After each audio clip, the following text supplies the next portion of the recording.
పలు విద్యా క్రీడ వల్ల విద్యార్థులకు ఏకాగ్రత పెరుగుతుందని కర్నూలుకు చెందిన ప్రముఖ గ్యాస్ట్రో ఎంట్రాలజీ వైద్యులు శంకర్ శర్మ తెలిపారు. నగరంలోని సిల్వర్ జూబ్లీ కళాశాల మైదానంలో అండర్-19 ఆర్చరీ క్రీడా పోటీలను డాక్టర్ శంకర్ శర్మ ప్రారంభించారు. ఈ పోటీలో ప్రతిభ కనబర్చిన క్రీడాకారులను రాష్ట్ర స్థాయి పోటీలకు ఎంపిక చేశారు. ఈ సందర్భంగా డాక్టర్ శంకర్ శర్మ మాట్లాడుతూ ఆర్చరీ క్రీడ భారతదేశంలో పుట్టిన ఇతర దేశాల్లో ప్రాచుర్యం పొందుతుందని అన్నారు. విద్యార్థులు చదువులో రాణించాలంటే క్రీడల్లో పాల్గొనాలని అన్నారు. ఏ దేశంలో అయితే మహిళలకు బాలికలకు భద్రత ఉంటుందో ఆ దేశం అభివృద్ధి చెందుతుందని డాక్టర్ శంకర్ శర్మ పేర్కొన్నారు. బాలికలు ఎక్కువగా రక్తహీనత ఉంటుందని వారు ప్రభుత్వ హెల్త్ సెంటర్లో ఇచ్చే మందులతో పాటు మంచి ఆహారం తీసుకోవాలని కోరారు. దేహ దారుఢ్యం కోసం యోగా చేయాలని సూచించారు.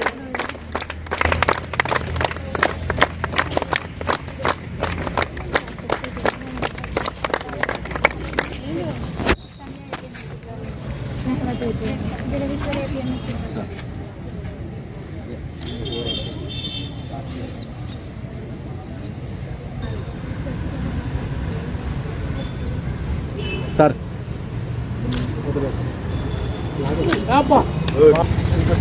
ఇక్కడ చూడండి సార్ ఒక్కసారి. కళాశాల మైదానంలో ఆర్చరీ పోటీలు మన నారత్నమయ్య సారు, వంశీ, రాజు ఆధ్వర్యంలో జరిపి పిల్లల్ని ఇక్కడ గుమిగూర్చి వాళ్లకు ఆర్చరీ పోటీలు నిర్వహించి జిల్లా జట్టును తయారు చేసి రేపు స్టేట్ లెవెల్లో వాళ్లను ఆర్చరీ పోటీలకు పంపించి అక్కడ మెడల్స్ వచ్చిన వాళ్లను మళ్ళా నేషనల్ లెవెల్కి, ఇంటర్నేషనల్ లెవెల్కి పంపించే అవకాశాన్ని జరుపుతూ ఉన్నారు. ఈ టైంలో నన్ను ఇక్కడికి పిలిచి ఆర్చరీ పిల్లల గురించి మాట్లాడమని చెప్పడం నాకెంతో సంతోషాన్ని ఇచ్చింది. పిల్లలు చాలా ఉత్సాహంగా, ఉద్రేకంగా ఉన్నారు. అదే కాకుండా ఆర్చరీ అనేది విలువిద్య అనేది మన దేశంలోనే పుట్టింది.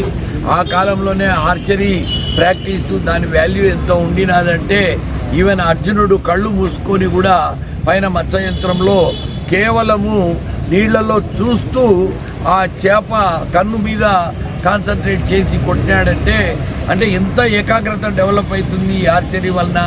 ఈ పిల్లలు ఏ రకంగా తయారవుతారు రేపు లైఫ్లో ఈ క్రమశిక్షణతో, ఈ యొక్క ఏకాగ్రతతో వీళ్ళు పర్ఫెక్ట్ హ్యూమన్ బీయింగ్స్గా మారిపోయే అవకాశం ఉంది.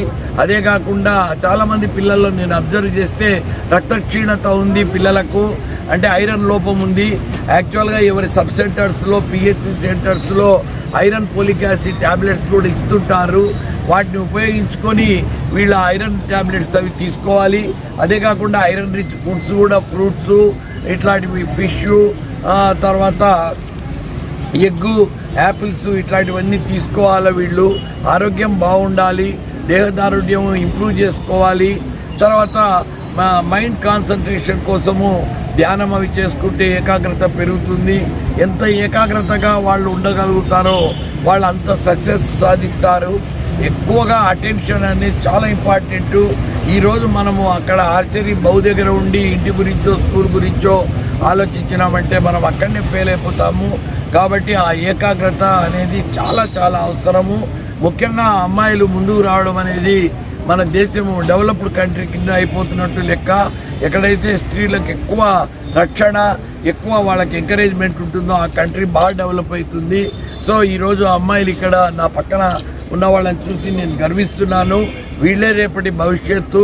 ఎందుకంటే మన దేశ సంపద అంటే చిన్నపిల్లలే. వీళ్ళు అభివృద్ధి అయ్యి వాళ్ళు వాల్యుబుల్, యూస్ఫుల్ సిటిజన్స్ అయితేనే మన కంట్రీ అభివృద్ధి చెందిన దేశాల మధ్యన మనం నిలబడగలం, గర్వంగా చెప్పుకోగలం మనం భారతీయులమని.